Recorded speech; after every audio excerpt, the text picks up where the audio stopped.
All right, so the biggest driver of inflation is energy oftentimes, right? The price of energy dictates where we are inflation-wise. And in oil today, West Texas Intermediate, 73.5. Brent crude at 77 and 65 cents. It's as cheap as it's been since February. And yet gas overnight in Michigan went way up. Doesn't make any sense. Gas prices around the country continue to fall. $3.92 now, the national average. And it should continue to go down. But it still makes me wonder what happens with the Fed. Alan Greenspan, as I told you yesterday, former Fed chair, died at the age of 100. And Kevin Warsh is there now, but nothing changed. It was status quo at the meeting here last week. And so I want to bring in Nick Hopwood of, our main guy when it comes to understanding the economy, peak wealth management. Nick, good morning. Good morning, Steve. All right, a lot to consider here because the Fed, apparently, the indications are that they're going to raise rates before the end of the year. You know, a couple of months ago, they thought the rates would go down. Where are we with the Fed? Because I'm looking at these energy prices. They're a big driver of inflation, and we had a little tick up in inflation here the last couple of months, of course. But things should be getting better. Things should be relaxing. What's the story? Well, last week, as you mentioned, was Kevin Warsh's first meeting as Fed chair. And out of 18 governors who voted, 9 saw rates higher by the end of the year. 8 governors see no change, and only 1 sees rate cuts.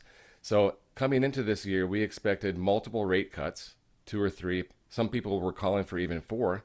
Now here we are in late June, and we're potentially looking at higher rates. So my guess is lower rates are off the table, but I would also put my money on rates holding steady. It just seems like to be hiking rates at this moment would be a little premature. And like you said, inflation is higher. We've gone from 2 to 3 and now at 4.2% on the last run rate. And also jobs are strong. We've had 172, 179, 214 jobs over the last 3 months. So basically, the Fed is looking at higher inflation and strong jobs. So it makes sense, the narrative of higher rates. I would just not be betting on rates getting raised anytime soon. Well, and we look at the market. We had a couple of weeks here, a couple of weeks back, where we had a couple of rough days on Wall Street. But overall, for the year, Wall Street is rocking. The Dow got above 52,000 a couple different times. The NASDAQ at 26,000. The S&P at 7,500. I mean, these are good numbers. People are making money if you're retired or invested in the markets at all, right? Yeah, the people who own assets are feeling very good about their portfolios, the real estate, etc. And you mentioned Alan Greenspan, and he was Fed chair from 1987 to 2006. He oversaw the bubble of '99, the internet tech bubble, and he had the famous quote of irrational exuberance. And so it's interesting that now today, overnight in South Korea, we have the South Korean index down 11%. Japan is down 5%. Futures here in the U.S. are down.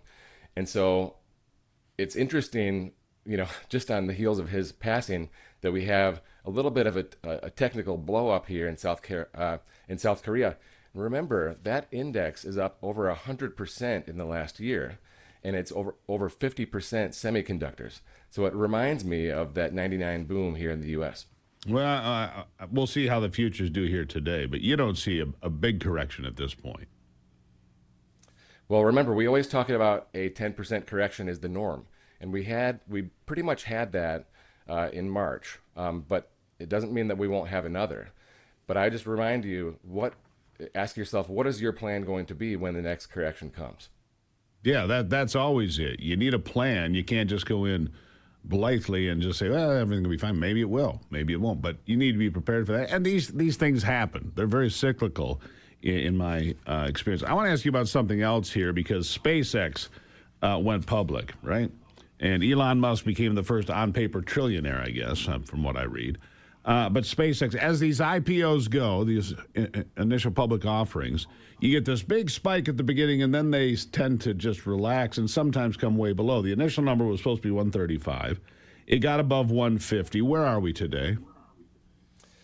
Yes, Steve, it came public at 135, but if you were watching in the moments that it started trading, the first trade was at 150, and then, that was for only one moment. So basically, most people were paying over 160, and as of a couple days ago, it got up to 225. Well, here's your chance. If you were kicking yourself for missing it, this is your chance to buy it under 150 on the market right now. This is not a recommendation, but if you were kicking yourself, now's your chance. But I will also remind you that most of these big IPOs, they have a 50% drawdown from the high point in the first year. And right now we're looking at about a 33% drawdown for SpaceX. So there could be more pain to come. So I would just advise you to be patient. So you wouldn't be surprised then if it went down to 125 or something like that. Would not surprise you. It wouldn't. Yeah. And at some point it becomes an opportunity.